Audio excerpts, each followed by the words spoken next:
டேய் நீ என்னடா சொல்றது? என் தங்கச்சிக்கு நான் இருக்கேன்டா. கடைசி வரைக்கும் அவளை கண்கலங்காம வச்சு பார்த்துப்பேன். இனிமேல் உன் வீட்டு பக்கமே வரமாட்டாடா. ஆமா.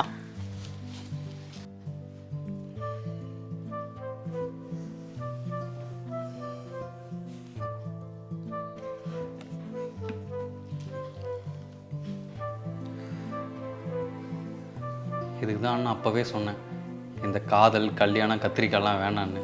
அங்கே பார்த்தியா உன்னை அவங்க எப்படி அசிங்கப்படுத்தி அனுப்புனாங்கன்னு. இதுவே அண்ணன் பார்த்த பையனை கல்யாணம் பண்ணியிருந்தா இப்படிலாம் நடந்திருக்குமா? சாரிண்ணா. விடுமா, நடந்தது நடந்து போச்சு. அதுக்கப்புறம் என்ன பண்ணுறது? அண்ணிங்கண்ணா? அவள் லீவுக்கு ஊருக்கு போயிருக்காம்மா. அன்னிக்கு இந்த விஷயம் தெரியுமா? அவளுக்கு தெரியாது. ஆனால் நீ அதை பற்றிலாம் பெருசாக யோசிக்காதம்மா, பார்த்துக்கலாம். எப்படி நான் யோசிக்காமல் இருக்க முடியும்? அந்த வீட்டில் நான் எப்படி இருந்தேன் தெரியுமா? ஒரு வேலைக்காரியோட கேவலமாக இருந்தேன். இது எல்லா விஷயமும் என் புருஷனுக்கு தெரிஞ்சும் அவங்க அம்மா பின்னாடி போயிட்டு இருந்தான். இங்கே பாரு. தங்கச்சி என்னமாச்சு? கையில் இப்படி சூடு வச்சுருக்காங்க. சாம்பாரில் உப்பு கம்மியாயிடுச்சா, அதனால் அவங்க அம்மா தான் வேணும்னே சூடு வச்சுட்டான். அவங்களுக்கெல்லாம் கொஞ்சம் கூட மனசாட்சியே இல்லையா? அந்த பையன் எதாவது எதுவுமே கேட்கலையா? அவனுக்கு பதில் இந்த விஷயம் தெரியுமா தெரியாதா?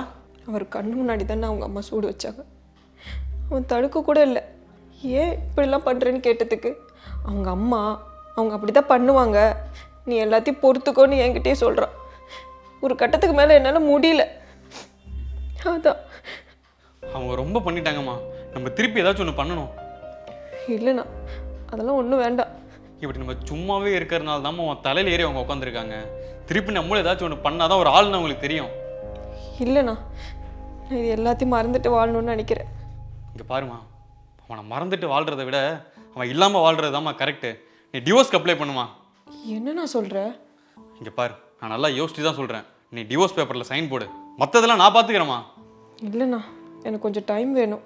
என்னம்மா இவ்வளோ நடந்ததுக்கு அப்புறமும் அவன் கூட சேர்ந்து வாழலாம்னு நினைக்கிறியா? எல்லாம் ஓகே தானா, ஆனால் இதெல்லாம் ஏற்றுக்கிறதுக்கு எனக்கு கொஞ்சம் டைம் வேணும்ண்ணா. எல்லாமே வேகமாக நடக்கிற மாதிரி இருக்குது.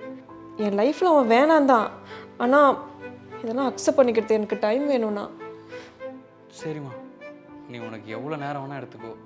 ஆனால் கொஞ்சம் சீக்கிரம் சொல்லு. ம்.